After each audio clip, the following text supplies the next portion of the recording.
I was a blue-eyed, chubby-cheeked 5-year-old when I joined my family on the picket line for the first time. My mom made me leave my dolls in the minivan. I'd stand on a street corner in the heavy Kansas humidity, surrounded by a few dozen relatives, with my tiny fists clutching a sign that I couldn't read yet. Gays are worthy of death. This was the beginning. Our protest soon became a daily occurrence and an international phenomenon, and as a member of Westboro Baptist Church, I became a fixture on picket lines across the country. The end of my anti-gay picketing career, and life as I knew it, came 20 years later, triggered in part by strangers on Twitter who showed me the power of engaging the other. In my home, life was framed as an epic spiritual battle between good and evil. The good was my church and its members, and the evil was everyone else. My church's antics were such that we were constantly at odds with the world, and that reinforced our otherness on a daily basis. Make a difference between the unclean and the clean, the verse says. And so we did.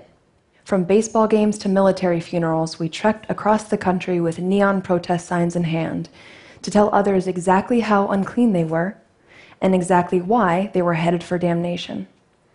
This was the focus of our whole lives. This was the only way for me to do good in a world that sits in Satan's lap. And like the rest of my 10 siblings, I believed what I was taught with all my heart, and I pursued Westboro's agenda with a special sort of zeal.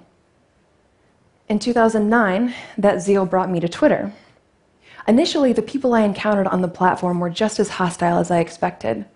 They were the digital version of the screaming hordes I'd been seeing at protests since I was a kid. But in the midst of that digital brawl, a strange pattern developed. Someone would arrive at my profile with the usual rage and scorn. I would respond with a custom mix of Bible verses, pop culture references, and smiley faces. They would be understandably confused and caught off guard, but then a conversation would ensue. And it was civil, full of genuine curiosity on both sides. How had the other come to such outrageous conclusions about the world? Sometimes the conversation even bled into real life. People I'd sparred with on Twitter would come out to the picket line to see me when I protested in their city. A man named David was one such person. He ran a blog called Julicious, and after several months of heated but friendly arguments online, he came out to see me at a picket in New Orleans. He brought me a Middle Eastern dessert from Jerusalem, where he lives, and I brought him kosher chocolate and held a God Hates Jews sign. There was no confusion about our positions, but the line between friend and foe was becoming blurred. We'd started to see each other as human beings, and it changed the way we spoke to one another. It took time, but eventually these conversations planted seeds of doubt in me. My friends on Twitter took the time to understand Westboro's doctrines, and in doing so, they were able to find inconsistencies I'd missed my entire life.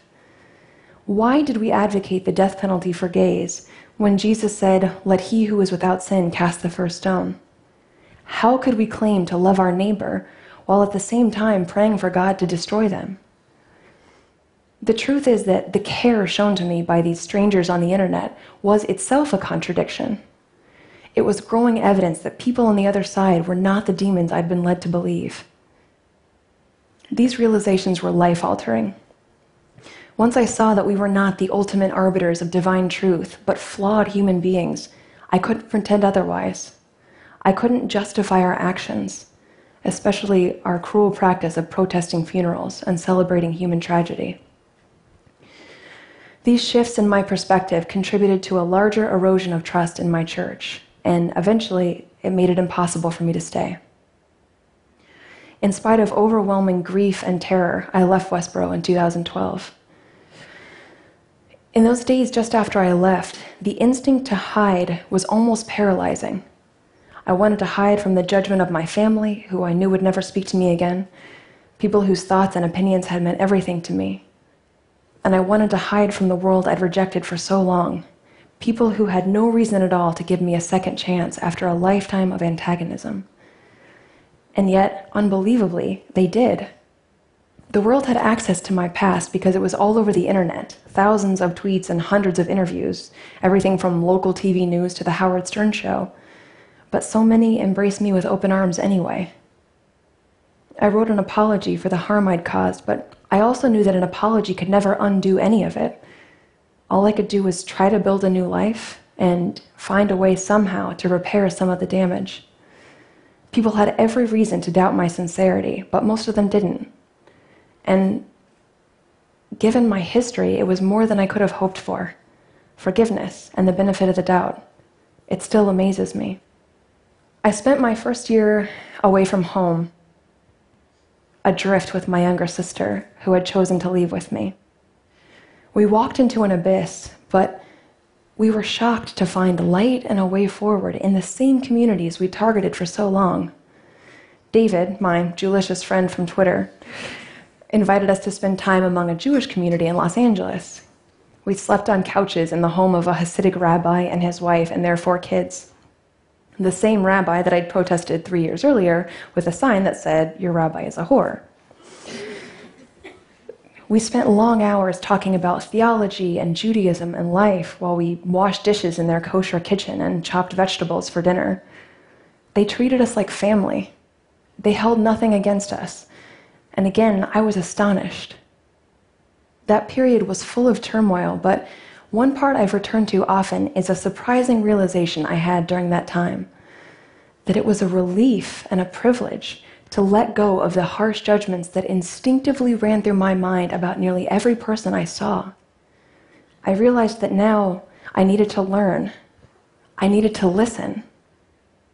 This has been at the front of my mind lately because I can't help but see in our public discourse so many of the same destructive impulses that ruled my former church. We celebrate tolerance and diversity more than at any other time in memory, and still we grow more and more divided. We want good things: justice, equality, freedom, dignity, prosperity. But the path we've chosen looks so much like the one I walked away from 4 years ago.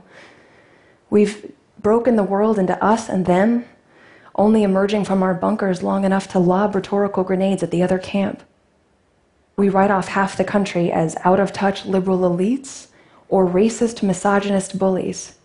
No nuance, no complexity, no humanity.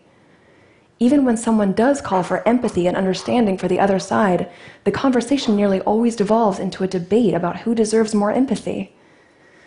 And just as I learned to do, we routinely refuse to acknowledge the flaws in our positions or the merits in our opponents. Compromise is anathema. We even target people on our own side when they dare to question the party line. This path has brought us cruel sniping, deepening polarization, and even outbreaks of violence. I remember this path. It will not take us where we want to go. What gives me hope is that we can do something about this. The good news is that it's simple, and the bad news is that it's hard. We have to talk and listen to people we disagree with. It's hard because we often can't fathom how the other side came to their positions. It's hard because righteous indignation, that sense of certainty that ours is the right side, is so seductive. It's hard because it means extending empathy and compassion to people who show us hostility and contempt. The impulse to respond in kind is so tempting. But that isn't who we want to be. We can resist, and I will always be inspired to do so by those people I encountered on Twitter, apparent enemies who became my beloved friends. And in the case of one particularly understanding and generous guy, my husband. There was nothing special about the way I responded to him. What was special was their approach. I thought about it a lot over the past few years, and I found 4 things they did differently that made real conversation possible. These 4 steps were small but powerful, and I do everything I can to employ them in difficult conversations today. The first is, don't assume bad intent. My friends on Twitter realized that even when my words were aggressive and offensive, I sincerely believed I was doing the right thing. Assuming ill motives almost instantly cuts us off from truly understanding why someone does and believes as they do. We forget that they're a human being with a lifetime of experience that shaped their mind, and we get stuck on that first wave of anger, and the conversation has a very hard time ever moving beyond it. But when we assume good or neutral intent, we give our minds a much stronger framework for dialogue. The second is ask questions. When we engage people across ideological divides, asking questions helps us map the disconnect between our differing points of view.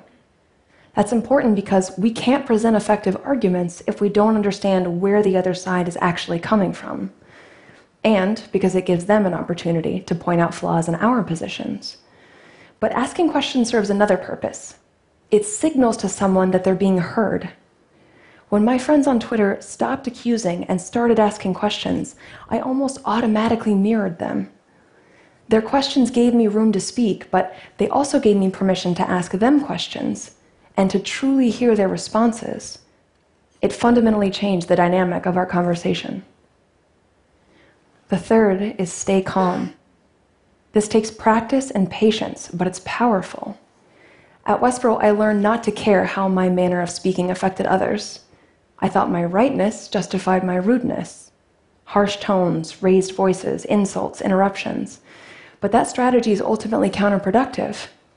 Dialing up the volume and the snark is natural in stressful situations, but it tends to bring the conversation to an unsatisfactory, explosive end.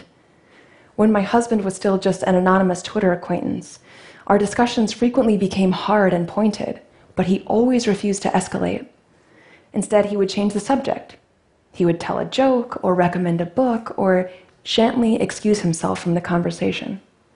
We knew the discussion wasn't over, just paused for a time to bring us back to an even keel. People often lament that digital communication makes us less civil, but this is one advantage that online conversations have over in-person ones. We have a buffer of time and space between us and the people whose ideas we find so frustrating. We can use that buffer. Instead of lashing out, we can pause, breathe, change the subject, or walk away, and then come back to it when we're ready. And finally, make the argument.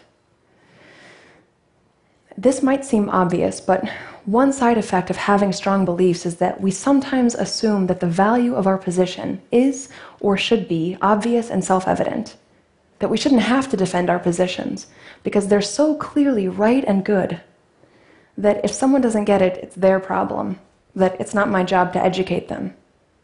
But if it were that simple, we would all see things the same way.